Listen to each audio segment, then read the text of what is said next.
presyo ng mga pangunahing bilihin ngayong umaga.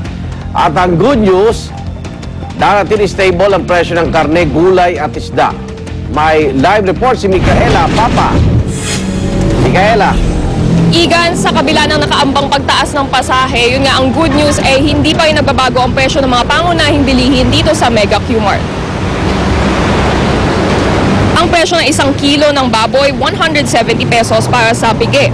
240 pesos naman ang baka na sirloin. 125 pesos ang breast chicken at 65 pesos ang kalahating kilo ng galunggong, habang 90 pesos per kilo ang tilapia. 110 hanggang 120 pesos per kilo naman ang bangus depende sa laki. Ayon sa mga tindera, hindi naman daw nagbabago ang mga presyo mula nang magtaas noong Pasko. Katunayan, maraming araw ay nagbaba pa ang presyo dahil matumal ang benta sa pagpasok ng bagong taon. Ang isang tindero ng gulay matumal ang benta lalo na nang magtaas sila ng presyo dahil sa epekto ng frost. Sa presyo naman ng gulay, 42 pesos ang kada kilo ng repolyo, 60 pesos naman ang Baguio beans at ang sibuyas umaabot ng hanggang 80 pesos ang kilo. Kaya naman marami sa mga nagtitinda ay nangangamba na baka bumaba pa ang benta nila kapag nagtaas ang pasahe dahil sa pagtitipid ng mga mamimili. Ganun pa rin pa sa mga suki namin, nilalagaan namin. Kagaya niya, ng mga ganyan, order sa amin. Hindi naman namin biglain na taas ang kagad yan. Sama talaga sa daily needs ng pagkain. Kung sakali mo mababawasan yung konting-konti lang, kailangan naman yung 1/4, bubuwasan pa nila. Okay, wala tayong magawa. I-kuha na lang talaga, i-adjust na lang rin yung ating way of living talaga. Igan, paalala ng mga manininda dito, lagi namang pwedeng tumawad sa kanilang mga binibenta. Kunwari yung 170 pesos na manok, pwede mo namang makuha sa 165 pesos kada kilo. Yan ang latest mula dito sa Mega Q-Mart. Balik sa'yo, Igan. Maraming salamat, Micaela Papa. Nagulat po live mula sa Mega Q-Mart.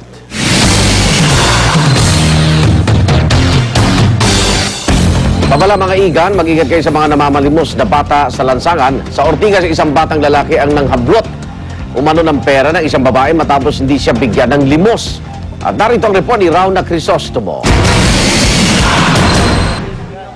Alam mo kaya hindi kita sinakta kasi bata kami, anak ako! Yan. Bababa ko lang ng busi, nakita ko tumatakbo yung tatlo, kaya hinabol ko rin. Yun lang ang pera kong hawak! Napaiyak sa galit si Mary Grace Perez matapos na tiyan umano ng batang inakala niyang manlilimos lang sa kanya pagbaba niya ng jeep sa may Ortigas Avenue. Pasensya na, wala akong pera, pero kung ano bibigyan kita kung may barya ako. Tapos dinukot po niya ng sapilitan sa akin itong cellphone. Yung akin po, buti na lang po yung cellphone nakatago, pero po yung pera talaga dinukot niya ng sapilitan sa akin. Sabi ko, anong ginagawa mo? Hiniglas ko po yung kanyang damit. Nadapa na po ako, nasaktan niya ako doon. Ang lakas ng mga bata. Nahabol ng ilang nagmalasakit na bystander ang 9 na taong batang itatago natin sa pangalang Joel. Pero nakatakas naman ang 2 pa niyang kasamang batang kalye. Oo, yung umabot sir. Oo. Hindi ko inabutan, lumusot eh. Hindi natuloy na recover ang 800 pisong in-snatch umano ni Joel na ipinasa sa 2 nakatakas na bata. Nahuli man, pilit pa rin itinatanggi ni Joel na siyang nagnakaw sa babae. Pero aminado siyang sumama siya ng magayaang 2 batang kalye na magnakaw sila. Gutom na po ako sa... Tapos nidala ko. 3 yan. Hindi ko po alam. Alam mo yung pera na yun, pambiling gamot. Pambiling na gamot sa anak ko. Ayon sa barangay police, gawain daw talaga ng ilang batang kalye ang magnakaw lalo't alam umano nilang di sila makukulong. Nakakagulat talaga kasi bata tapos gumagawa ng ganyan. Doble na lang po yung pag-iingat. Ito-turn over si Joel sa DSWD. Para sa unang balita, Rauna Crisostomo reporting.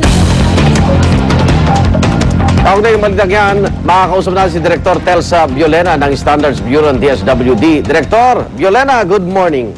Good morning, Iga. Opo, medyo dumadami na ang kaso ng mga minor na na-involve po sa krimen at mukhang yung mga sindikato, mga bata na po ginagamit nila. So anong proteksyon ng mga minor de edad sa atin ngayon, Director? Oo, yung kaso ng batang yan sa ngayon ay nasa pangangalaga ng lokal na pamahalaan ng DSWD. Ito ngayon ay nasa kanilang bahay dingap center. Una-una itong batang ito na pag-alaman namin na ito ay sa isang cultural community siya. Okay. indigenous people. In short, ito ay isang anak ng Badyaw. At alam naman natin na mga Badyaw ngayon ay nagtipan dito sa Metro Manila. Kasama sila sa mga nandito ngayon. Oo.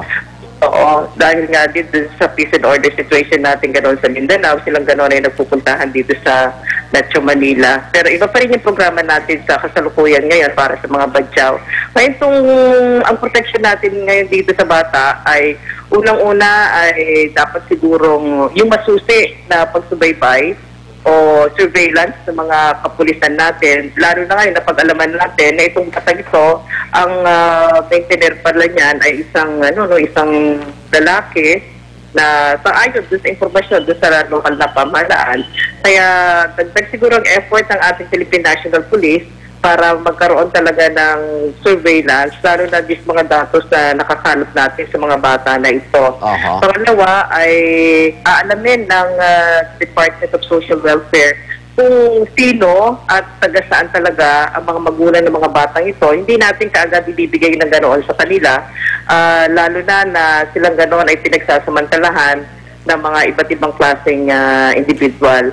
At meron din tayong panawagan sa ating publiko, talaga pong yung advocacy natin na bawal po talagang magbigay ng limos.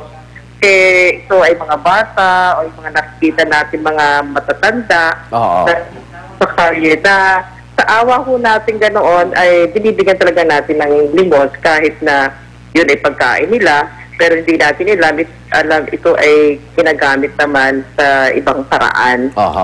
Hindi ka naaabuso na yung batas na yan laban sa mga minor, Director? Sang-ayon nga doon sa feedback ng mga nakakausap natin at ito ngayon ay nire-repaso, hindi lang kaagad na nagkaroon ng amendment dahil tinitignan niya kung ano yung karanasan sa implementasyon nito. At meron tayo ngayon isang technical working group na binuo sa DSWD tsaka yung ating Juvenile Justice and Welfare Council para tignan ho talaga kung ano yung mga na kailangan gawa dito sa batas na ito.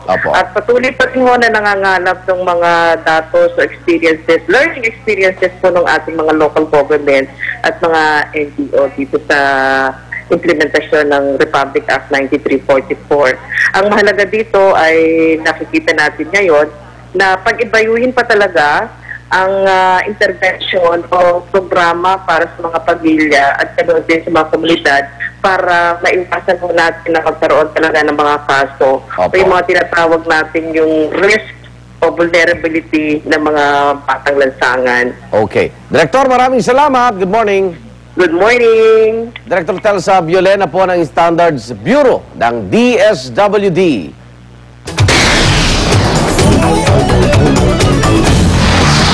Brazil patuloy na sinasalanta ng matinding baha at mudslide. Sa videong ito, kitang-kita ang pagbulusok ng putik mula sa kabundukan. Umabot na sa 350 ang bilang ng mga namatay. Habang hindi naman bababa sa 50 ang nawawala. Nagkalat ang mga inanod na sasakyan at iba pang gamit sa mga lansangan. Puspusan na rin ang rescue operations para sa mga residenteng walang pagkain, malinis na tubig at gamot.